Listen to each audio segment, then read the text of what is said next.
आप ये बताइए ना कि राजकीय दर्जा मिलेगा, राज्यकर्मी का दर्जा मिलेगा, एक आकर्षक वेतनमान मिलेगा, गुणवत्तापूर्ण शिक्षा प्रदान करना, ये महागठबंधन सरकार का संकल्प है और संपूर्ण राज्यवासियों के लिए जरूरत है।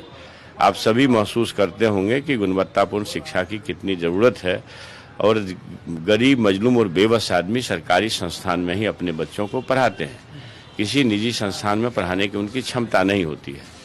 अब एक शिक्षक को, अगर अभ्यर्थी को शिक्षक बनना है तो जो पात्रता परीक्षा उन्होंने दी है, जैसे ट्रेनिंग किया है, सीटेट एसटीटी किया है, तो उन्होंने शिक्षक बनने की योग्यता धारण कर ली।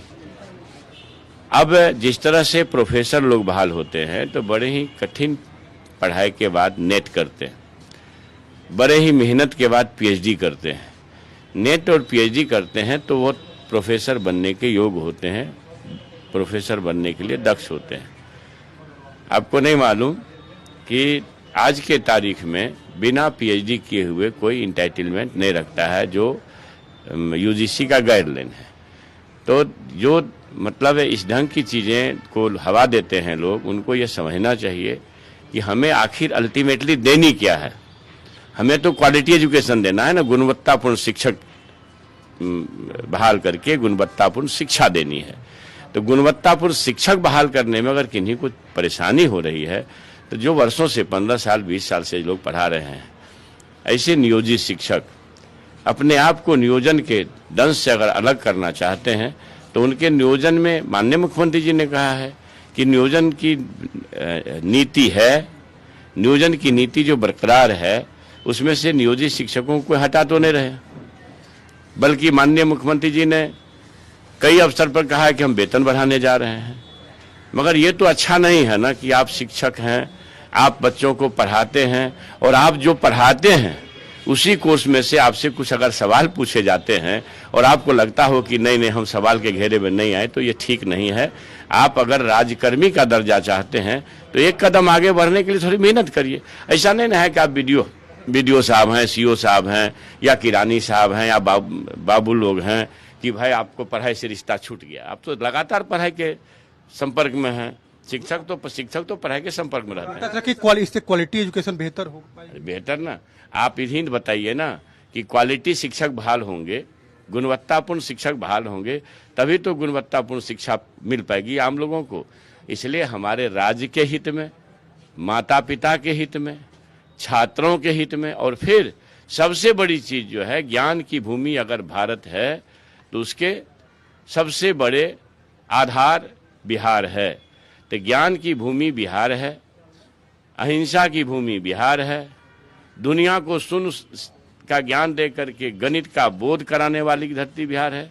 तो जो ज्ञान का परचम विरासत में हमारे यहाँ लहराता रहा है, इसके लिए चिंतित हमारे राज्य नेतृत्व हैं, माननीय मुख्यमंत्री जी नीतीश बाबू और उप मुख्यमंत्री तेजस्वी प्रसाद यादव जी। तो इसको लोग को स्वीकार करनी चाहिए और इस बात को अनावश्यक तुल नहीं देनी चाहिए।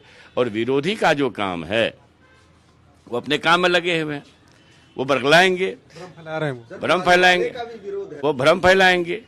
अब एक तो बता दीजिए ना कि संभवतः आप लोगों को ज़्यादा जानकारी होगी, जो बड़े नेता हैं बीजेपी के सुशील कुमार मोदी जी, उन्होंने एक अवसर पर कहा कि वेतनमान भगवान भी नहीं दे सकता है धरती पर। भाई सरकार वेतनमान देने जा रही है, आप बीजेपी के लोग कहते हो कि भगवान भी नहीं दे सकता। दिल्ली से नौकरियां गायब हो गई, भारत सरकार के उपक्रमों को निजी हाथों में डाल करके भारत सरकार के जो बड़े पैमाने पर रेल में नौकरियां दी जाती थी, अन्य जगह नौकरियां दी जाती थी। 2 करोड़ नौकरी का वादा था श्रीमान, 9 वर्ष में तो 18-16 करोड़ लोगों को नौकरी होनी चाहिए थी वादे के हिसाब से। तो नौकरियां कहाँ गायब है? तो जो सरकार आपको देने के लिए 10 लाख का एक पहला चरण है, 2.5 लाख के आसपास की बहाली होगी, हो सकता है ज़्यादा भी हो, और 1.25-2 लाख के आसपास का लगभग 1,60,000 के आसपास का स्वास्थ्य विभाग में बहाली होनी है। तो जब इतनी बहालियाँ एक साथ लगभग 5 लाख के आसपास, 4 लाख के आसपास सिर्फ 2 विभाग में बहाली होने जा रही है, तो आप राज्यवासी इस बात को गंभीरतापूर्वक लें और हमारे जो बेरोजगार हैं वो भी इस बात को गंभीरतापूर्वक लें। अभ्यर्थी तैयारी करें। अब तो हमको लगता है कि शायद हर जगह से रिक्ति आ गई होगी, अब तक आ गई होगी संभव। तो हम आज ने एक ब्रीफ लिया है, आज ब्रीफ नहीं लिया है विभाग का, लेकिन जैसे ही रिक्ति आएगी विज्ञापन होगा। और खुद हमारे राज्य के मुखिया बिहार विकास के शिल्पकार इसके लिए चिंतित हैं, उसको खुद वो मॉनिटर कर रहे हैं। अब ये बताइए, संजीव सिंह ने भी पत्र लिखा है। कोई आदमी का बयान हम नहीं पढ़े हैं, उन्होंने क्या कहा है।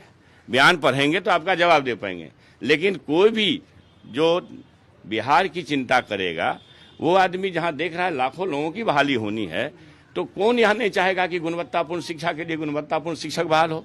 अगर ऐसा वो नहीं चाहते हैं तो ये चिंताजनक बात है, ये ठीक नहीं।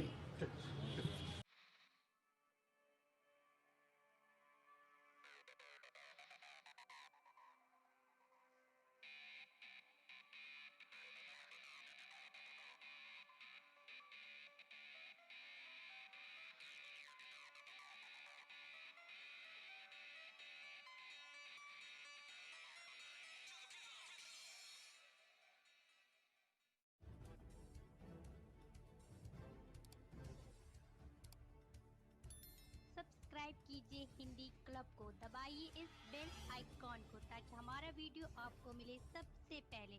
शेयर करें अपने दोस्तों के साथ ताकि वो भी इसका लाभ उठा सके। ये सब बिल्कुल फ्री है।